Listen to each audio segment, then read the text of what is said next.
killing and being, killed and then resurrected. He's considered the legitimate successor to Silk Road, which was able to take the success of Darknet. Marketplaces have become a problem for intelligence agencies, the fallen king of the Darknet, or simply Alphabay.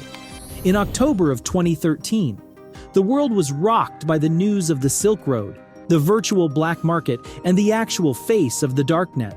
The black market and the actual face of the dark web had been taken over and shut down by the FBI for more than 2 years. Users had been anonymously exchanging bitcoins for pills and fake IDs, identities, firearms, stolen credit cards, and other illicit goods. Silk Road attracted media attention and stumped law enforcement, but a series of minor blunders by its founder Ross Ulbricht eventually led police to arrest him and shut down the website. You can read more about this in one of our videos. Almost immediately, Silk Road. New sites on the dark web replaced the Silk Road, but most kept a low profile, wanting to avoid repeating the fate of their predecessor. But there was an exception. Alphabay was launched by Canadian citizen Alexander Kazis in December 2014 and has become one of the largest dark websites designed for buying and selling illegal goods, including controlled substances, stolen and counterfeit identification documents and access devices, counterfeit goods, malware, and other hacking tools, computers, firearms, and toxic chemicals. Its founder, Alpha02, was well known in the hacker community as a credit card fraud expert, or Carder. Alpha02 launched Alphabay with an ambitious goal: to unite the then disparate circles of drug dealers and dark web hackers by becoming the largest eBay-style underworld marketplace. To launch Alphabay, Alpha02 teamed up with another hacker, D-Snake, and focused on a familiar clientele. Most of the site's first listings were for credit card theft, malware, data breaches, and other hacker-oriented goods. But as rumors of the new marketplace spread underground, ads for drugs, weapons, and stolen goods began to flow there. At its peak, Alphabay was used by thousands of sellers to distribute controlled substances and other illegal goods and services to more than 200,000 buyers worldwide and to launder hundreds of millions of dollars from these illegal transactions. Alphabay was considered the largest online black marketplace for drugs, 5 to 10 times the size of the dark web marketplace Silk Road during its heyday. What were the police doing in the meantime? Immediately after Alphabay's launch, law enforcement began investigating and infiltrating the company, hoping to track down its founders and bring them to justice. But after 2 years of effort, the authorities had limited real success. A few individual Alphabay sellers were caught, but Alpha02 and D-Snake were always one step ahead. Nothing was known about their identities until November 2016, when a single lead triggered a domino effect and led to explosive revelations. By then, Alphabay was generating more than $350,000 in sales every day. And since a significant portion of that revenue was going into the founders' pockets, Alphabay's early days were anything but distant. However, when law enforcement investigated Alphabay's creation records, they discovered that Alpha02 had made a critical error.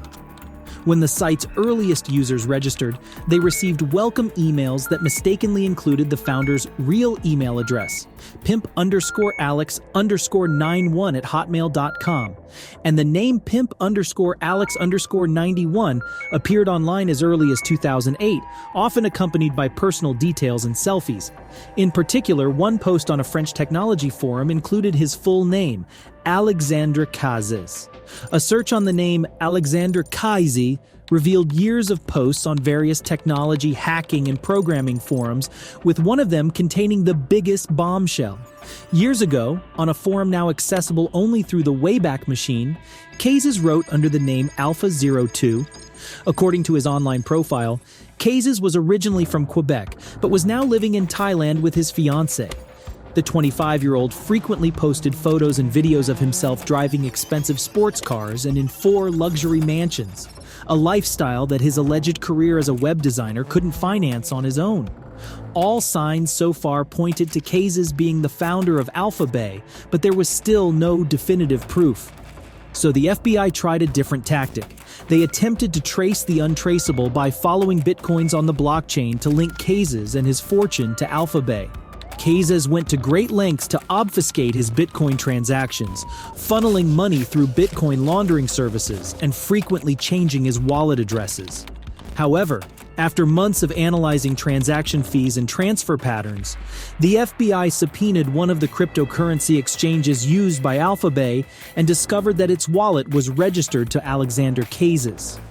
The FBI got another boost in May 2017 when they teamed up with Dutch authorities trying to take down another dark internet trading site, Hansa. With the Thai government tracking Kazes throughout Bangkok, the new coalition was codenamed Operation Bayonet.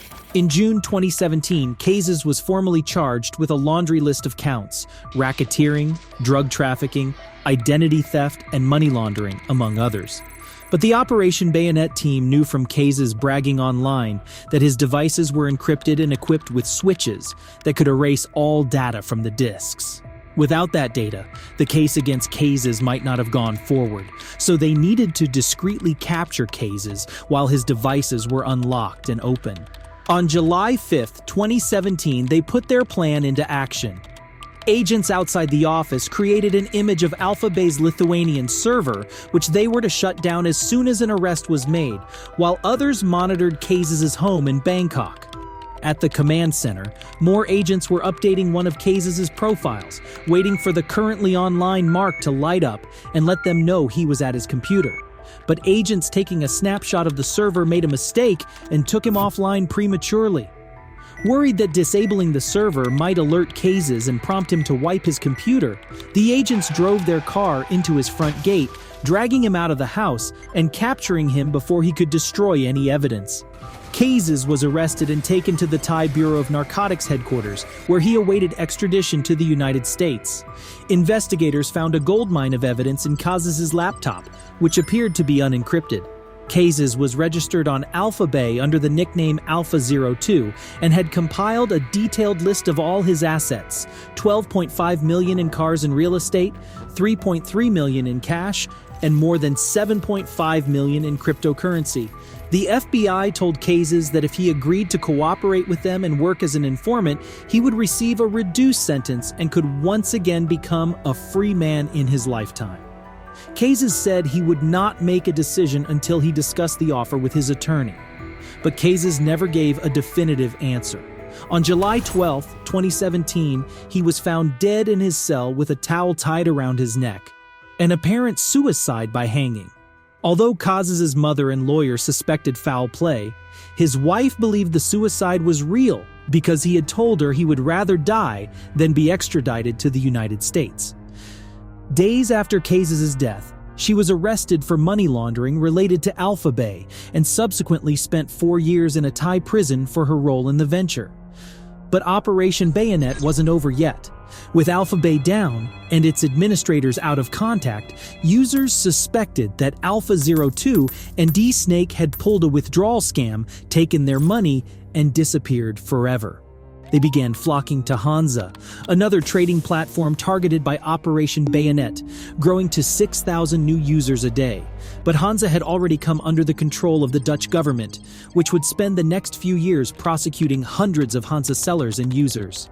On July 20th, 2017, Hansa was shut down for good. On the same day, the US officially announced the takeover of Alphabay and the death of its founder, Alexander Kazes. Also, during the course of the investigation, another interesting detail came to light. Alphabay, which openly sells stolen personal data of people all over the world, prohibits the sale of personal information of Russian citizens. At least 20 sellers have been blocked on Alphabay for violating this rule and selling stolen information about Russians. The marketplace, which also sells malware and hacking tools with virtually no rules or restrictions, requires a built-in feature to ensure that the malware cannot infect any computer in Russia, including those owned by the government, industry, or individuals. Inflicting malware on the computers of Russians or Commonwealth citizens is specifically prohibited, These Alphabay rules may be the result of patriotism, a desire to protect one's country from harm caused by black market businesses. It may be a practical measure to avoid attention from local authorities without having any actual ties. As if to emphasize that the site has ties to Russia, Alphabay's chief admin uses "Be Safe Brothers" as his signature on a black market discussion forum. But whether he was actually involved with the Russian security services in some way or just faked his connection with them, we will never know. It didn't take long before Alphabay was back on the Darknet again. In August 2021, Alphabay returned to the dark web, this time under the sole leadership of its former second-in-command, the still anonymous D-Snake. D-Snake has promised users that operational security will be the top priority this time around, and the only form of payment accepted will be Monero, the cryptocurrency believed to be the hardest to track. Alphabay will also be accessible via both Tor and I2P, a more private and less controlled level of anonymity.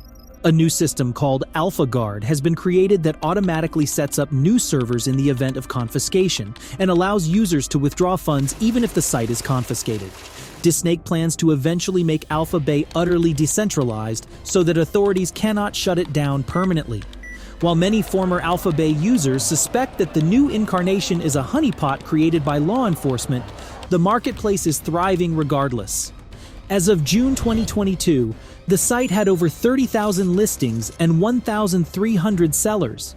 In early February 2023, the marketplace was locked down, preventing users who had passed 2FA verification from logging in.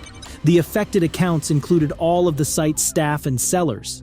As the owner disappeared, Alphabay effectively ceased operations.